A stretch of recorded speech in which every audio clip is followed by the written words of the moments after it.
Do not settle for the crumbs. You should have the whole cake, the icing, and the cherry on top, too.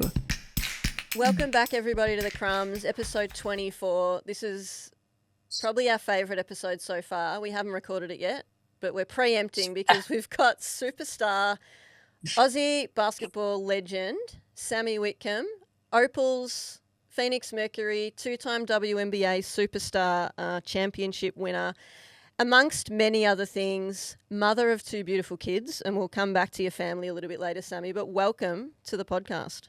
Um, yes, thank you. So happy to be here. I'm glad we were able to make it work. It's a lot of pressure you've put on me for this being the best episode so far. It's a bummer, Caro, that you're not able to be a part of this. It would have been really fun to do it with both of you, but really excited that you're going to get to go with rugby. Have the best time. Good luck. That's really, really cool.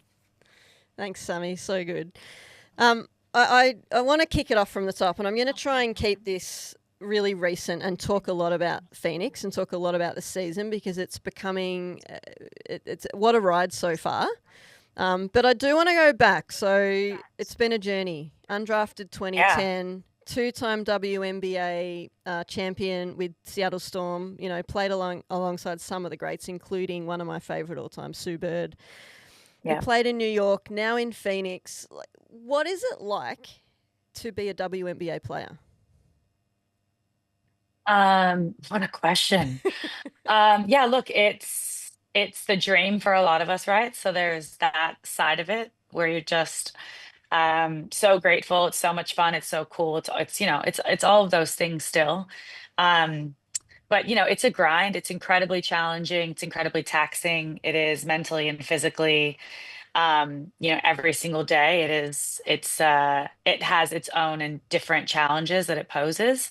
And it really, like I said, it takes a toll. It requires a lot of you. And I think it can be really difficult.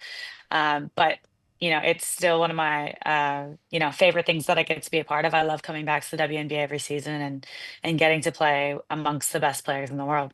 Amazing.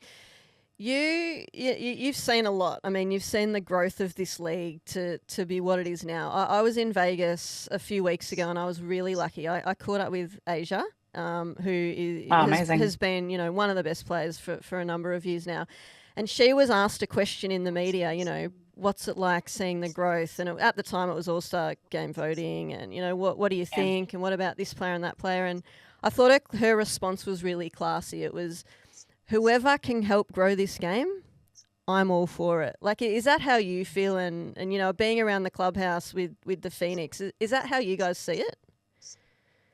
Yeah, I mean, I think if you're referring to, like someone like Caitlin Clark coming into the league and bringing a lot of new fans and a lot of new eyeballs, yeah, I mean, I think that's fantastic for the league. Obviously, like I think the big um, whatever with that has just been that some of these new fans haven't maybe known about the league before and appreciated the caliber of players that have been here for a really long time. So I think, yeah, we want the league to grow in any way that it can, obviously, but you don't want to lose the respectability that comes with that, I think, and the players that have really like launched it and the backs that we're all standing on now of those players. So I think Yeah. there's kind of two sides to that, but absolutely, I think it's incredible where the game has grown, just in the course of the last two seasons, even.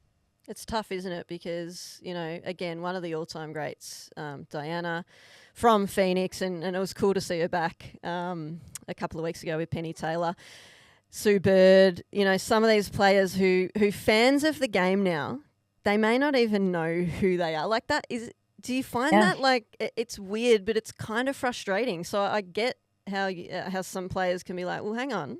These players were like the best that ever did it. I was at Candace Parker's jersey retirement, and there would have been a bunch of fans there who were like, "Who's this?" Like that must be like a struggle. Like, yeah, I mean it's shocking in a lot of ways that people could not know who these players are. As women's basketball fans are not. Like if you're interested in sports, you would think that those names are household names, and they should be. But back then that wasn't the case necessarily for women's sport. We're really seeing this surge now of popularity and everybody knowing, the female athletes and all of that.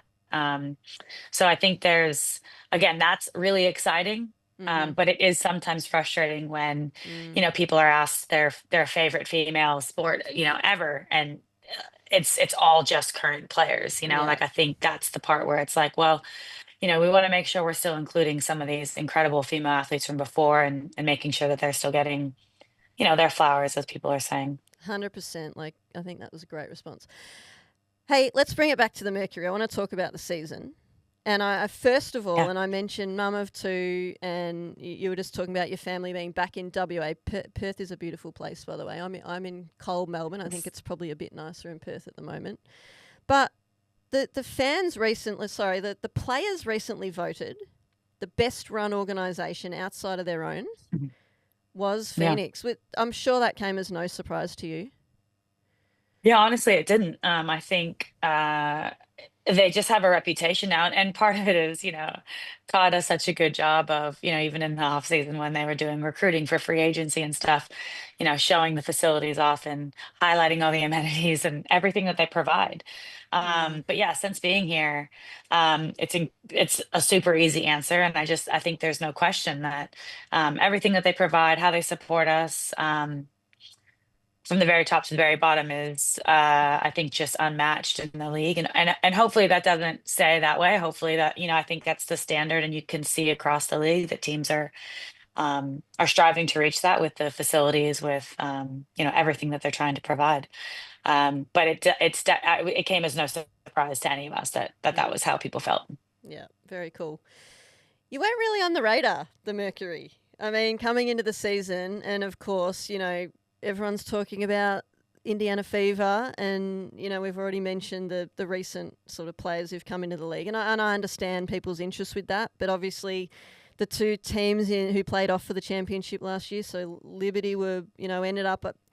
I'm a big Nafisa Collier fan, so I'm sort of rooting for the Lynx to be up there, but I've joined the bandwagon because the Phoenix are just they're doing some really cool stuff. And the thing that I've loved about it is it's such great basketball to watch. Is there a secret sauce behind this team's rise, or can you give us a bit of insight into that? Yeah, AT. No, I think it's a combination of a lot of things. I think, they brought back Kalia Copper, who's an all-star, and then they brought in AT and Satu. So straight away, you've got these three really dynamic, really complementary all-stars. And I think they've got a staff that knows how to use them, knows how to help them be great. Oh, sorry, my phone fell over, as we said might happen. Know how to make them be great. Yeah. Um, and I think they've just done their homework with bringing in other really fantastic players around them. And I think the reason that we've gone under the radar for a lot of the first part of the season, and definitely, in that preseason time, was because some of the players we've brought in they're rookies to the league, but they've been playing professionally for a really long time. So Mm. they're tough players, they're smart players, they know how to play, they're experienced. Just unfamiliar to the WNBA. Yeah. So I think and there's some incredible shooters, playmakers, and so you just give the ball to AT in the middle of the floor, and she makes the right decision, and it's pick your poison with the shooters and the like I said, the playmakers around her. So it's been really fun to see that unfold, to see the chemistry build. I think, we've all been pretty surprised at how quickly we've been able to develop our chemistry, and that's been really fun. Yeah. AT is having just an amazing season, and it's easy as a fan to go, oh, that's her numbers are great. Look at her taking that shot. Yeah. Do you must have this amazing appreciation being on the floor with her every night? Like, are you just in awe of? Is it hard to not be a fan of that type of player?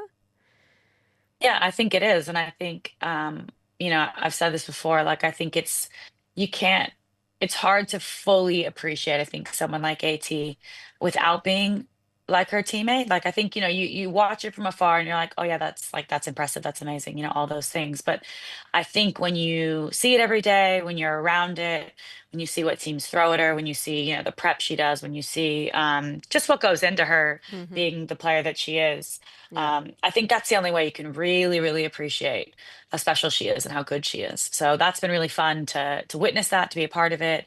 and to get to share in, some of her brilliance on the court. Yeah, amazing. When you were talking to Phoenix, when you found out I'm going to Phoenix, you know that there is this sort of fast-paced, sort of high-volume three-point game.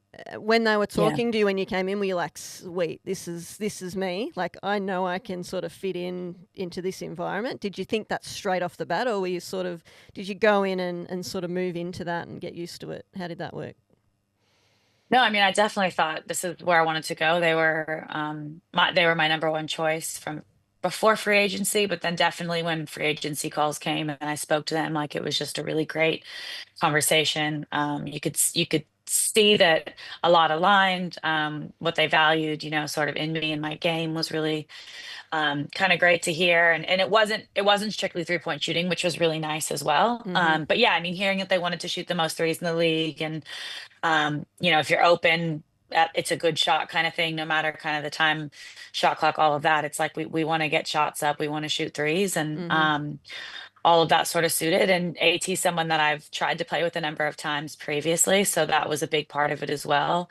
But yeah, there were just so many things that just ticked all the boxes, and I just felt like it was going to be a really great fit. And so I'm glad that, so far it really has been. Yeah, absolutely.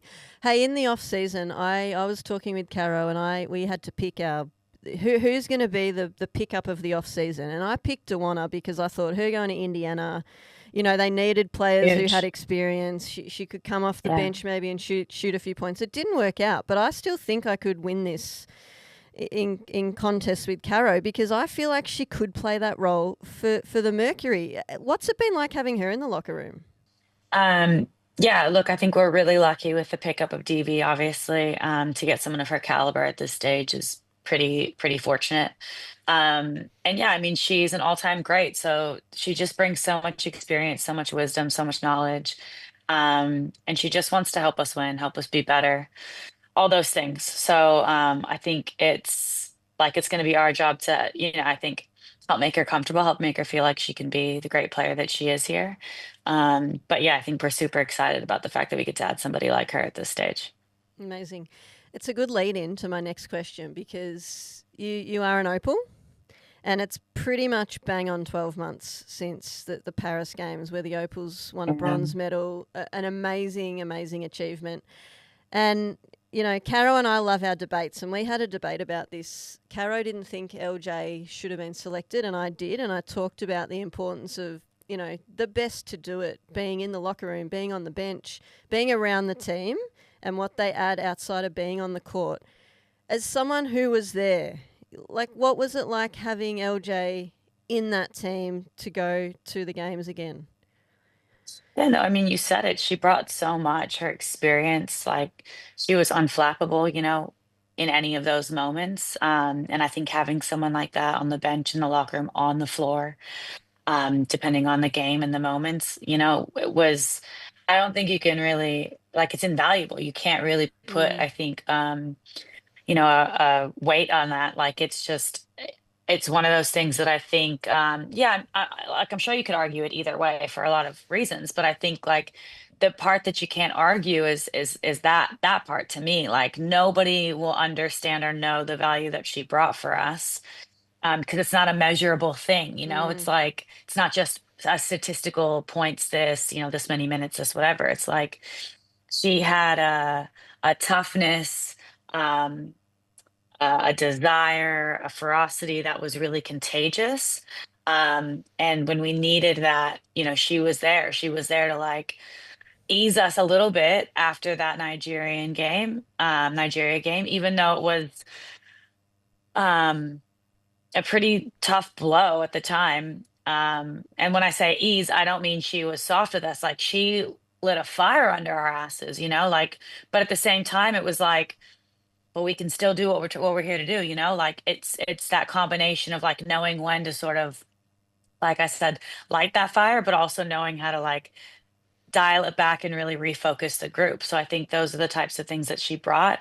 And like playing time might have been limited and stuff, but you can't tell me she wasn't valuable to our success.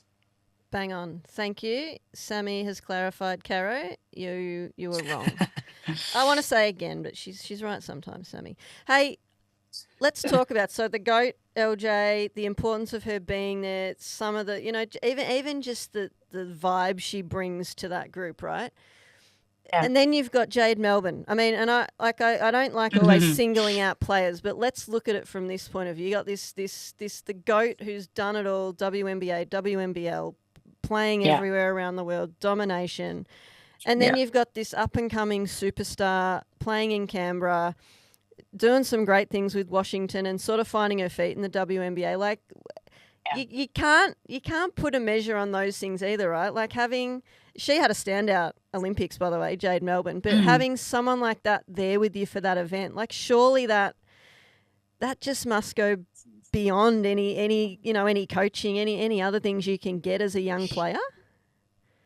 I mean, you can't tell me that, Jade didn't probably dream of playing with LJ, but probably never thought it was, a possibility. Like, I think that's probably the coolest part about that is part of Jade's dreams of being an Opal included, watching LJ be the best player in the world, So I think there's that side of it. And then she got to witness, the greatest to do it, like do it, and again, it's not just the playing, it's not just the coming in and taking hard fouls and being physical and getting tough buckets and doing all those things whenever we needed her to. It's like she got to see the like inner fire that made LJ the greatest, because that's a huge part of what makes her so special.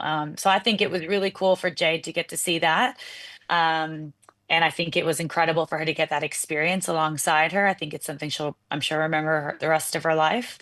But yeah, Jade's such an exciting player. One of my favorites. I love just the joy she plays with. We always talk about.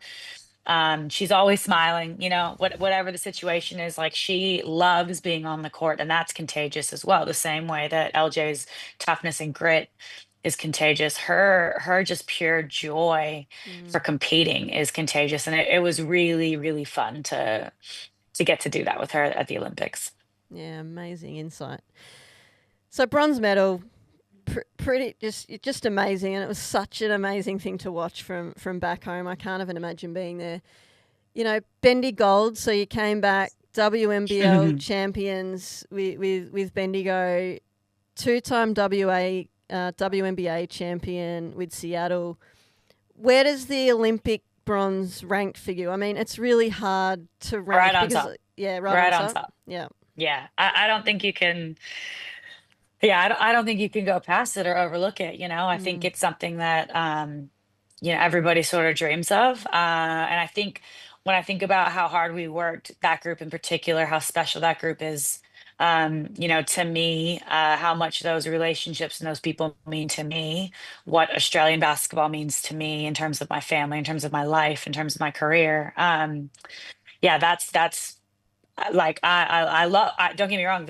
Even the WNBL championship this year, it means a lot to me for a lot of different reasons. Those WNBA championships are incredible. Yeah. Go down the list, but like that one to me, I'm never looking past. Like that is like the. Yeah, it's hard to put it into words, but it's a really easy answer. Yep. 100%. WNBL, you're not coming back because you're going to play in Turkey next season. I'm sure it's bittersweet because you seem to have so much fun playing WNBL basketball, but everyone who follows you and who follows women's basketball can understand the reasoning behind it. Are you excited? Tell us about how you're feeling about that. Like, obviously excited, but also going, man, I'll miss getting to go back and do that again. Yeah, I mean, it's bittersweet because I was really looking forward to playing again with that group. I know it wouldn't have been identical. There's always pieces that move and stuff like that. But I really, really enjoyed my time in Bendigo. It was really fun, and I think it would have been really fun again. And it's always fun to try and repeat, to try and run it back. I think that's a special thing that not everybody gets to try to do. Mm-hmm. So I was really keen for that. But yeah, this opportunity came up. It's something that Kate and I, my wife, we had talked about previously. It's why we got that clause in my contract. And I always have it in my contracts to, if an opportunity comes up overseas that's just too good to kind of say no to, we want to have the opportunity to say yes to it. And yeah, in terms of just financially for my family and myself to set us up, as well as the basketball opportunity, there's it's a new CBA next year for WNBA. It's a World Cup year. I want to be playing my best basketball, but I want to be preparing myself the best way to do that as well. And it's not to say that WNBL wouldn't do that, but I think international FIBA basketball, like that's, I think playing in Europe could really help me do that at another level. Yep. And I'll be playing against obviously a lot of maybe those European players that we'd potentially face too. So I think that's really good experience. So there was just a lot of things that made it really exciting, the right thing.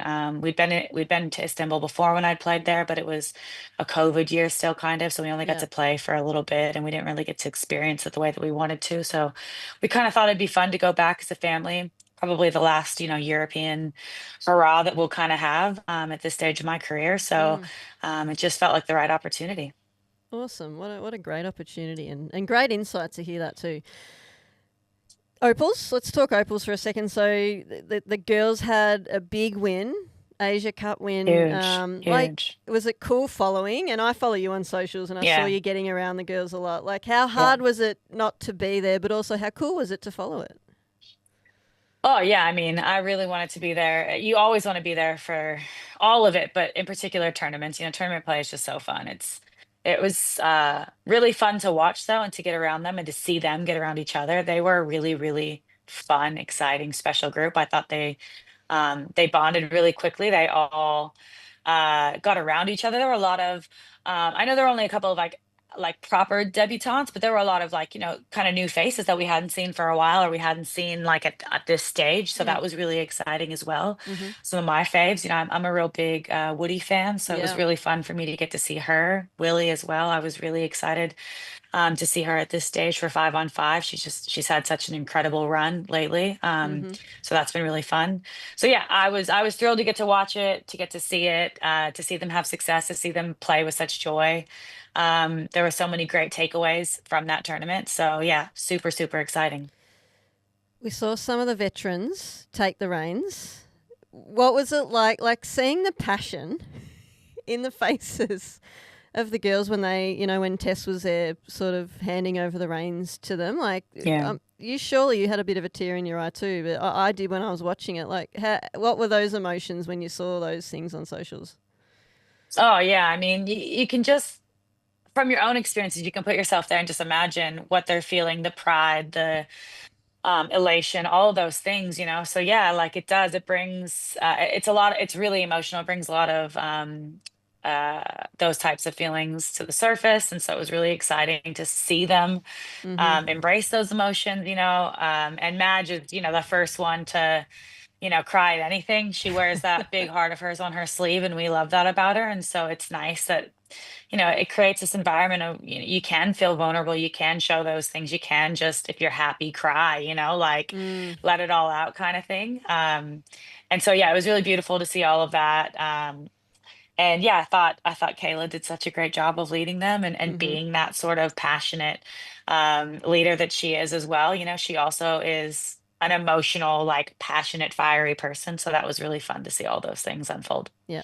When I was listening to her talk to the group and even when she talked to the media, there was this sense of, without her saying it, it was this, I like, I'm taking this so seriously. I want to do so much. I'm going to take the team and put them on my shoulders and do everything I can. Like it, I don't know. There was this amazing sort of aura coming from her from just the outset, and then the scenes at the end. When they had the trophy and they were celebrating on the court, I just, as a sports fan, irrelevant of Yeah. women's or men's or basketball or whatever, there were tears. I was emotional watching it, and I'm sure you guys were too. I mean, Kayla just deserved that moment. Like she's given so much to the Opals program, and she's the first to say that the Opals owe her nothing and she owes them everything. And it's a beautiful sentiment. It's a beautiful thing to say. And I know she believes that. But I don't think it's 100% true. Like I think she deserved this moment as well for everything that she's given. So I think it was really cool that she got to be the captain of the first, team to win the Asia Cup. Like I just think that's a full circle moment. That's really, really special. And I loved watching her swing that trophy back and forth and get the group going. Like, yeah, yeah, there's so many special stories, Sarah coming back and playing and being so incredible all tournament. Just with, her whole journey back from injury and Yeah. Fowler being MVP. Like literally you could go down the line and Hmm. just everyone has such a great story and they're just great people. So it was really Yeah. fun to watch. Yeah, amazing. We'll be following World Cup next year, and I'm sure you'll be back, and we'll be following along. Hey, back to, I know it's late, and you've got a big game tomorrow against Atlanta, and we'll be watching that too. But I want to talk just a little bit before we go. Phoenix Mercury's social media team, and you've heard us talk about this before. They are like legit the best in the league. We follow everyone's accounts. We Yeah. follow a lot of other accounts. They're Yeah. just they're the gurus. And is there Yeah. anyone specifically in that crew that you want to shout out to? Like, who's driving that, or is it a group Well, of? I don't know who is like I'm not sure. Like we've got to, because we have like in terms of the same way that like our whole organization is voted best, like I'm sure they would be well, maybe they wouldn't be because people probably don't like the stuff that they say. But like we've got a lot of people involved in that. We've got a fantastic staff and a big staff, so Yeah, I'm not even sure if it's one person, yeah, if they rotate, if it's a group effort. And I would hate to only shout out one and yeah, not, so like I'm gonna not do that. yeah. Good But I idea. will say, yeah, they're top tier. Like we all, like all of us forward to them and can't wait to see what they come up with. And it's like sort of like at the end, after a game, after a dub, you're like, all right, what's it gonna be? And they make us laugh. Like I laugh out loud when I see them. And honestly, like they're funny. So yeah, so that's another part of why the Phoenix Mercury organization is, top tier. I was about to say, are you guys in the locker room, like, do you guys like, hey guys, use this one, or hey, have you thought about this meme, or is there banter in the rooms and you're like all talking about, like, are the girls talking about it? What we talk about in the sense of like it's funny, we laugh after the Yes. fact. Yeah. There's no like we're not brainstorming any of it. It's just like, oh, look at what they did. Like that's funny as hell. Hey, Yeah. it's been so cool to talk, and we could talk your ear off, but we know you've got to rest and recover for tomorrow. Couple of quick ones. What are you looking forward to for the remainder of the season? Like, what are the exciting things? Are there any exciting matchups you're looking forward to in particular?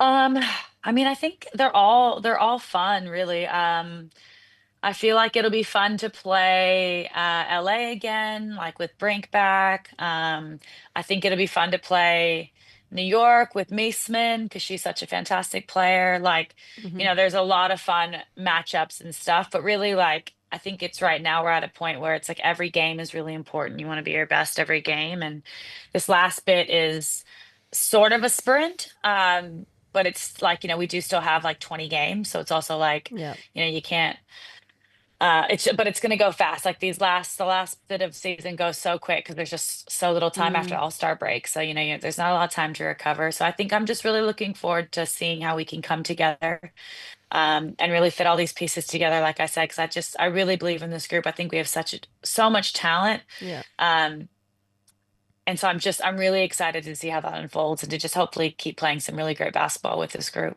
Absolutely. Hey, any banter with Sandy? So when you play New York, is there a little bit of banter there? I feel like she'd go good with the banter. Does she?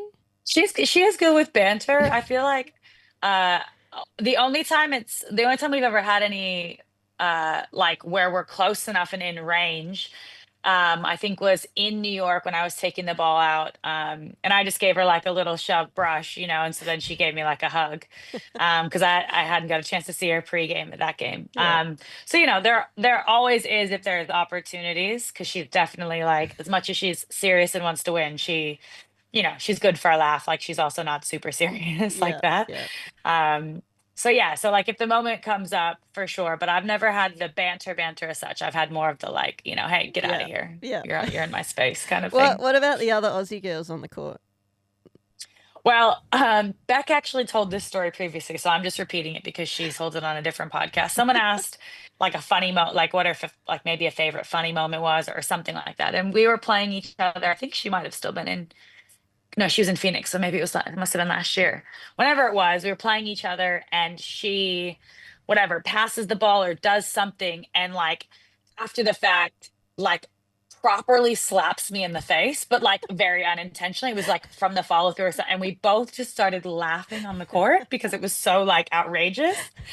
And so it was just one of those really funny moments where like only because we knew who each other were and we were teammates, like we could laugh at it. Otherwise, I would think I would have lost my shit, I think, if it was anybody else.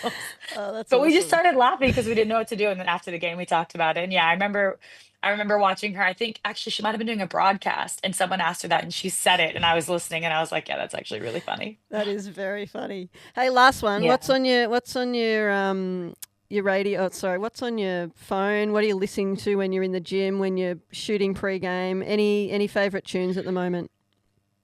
I don't listen like when we're doing pregame stuff, it's whatever the DJ is playing. Yeah. I'm very much I love all music. I'm a big country girl, but I do like all music.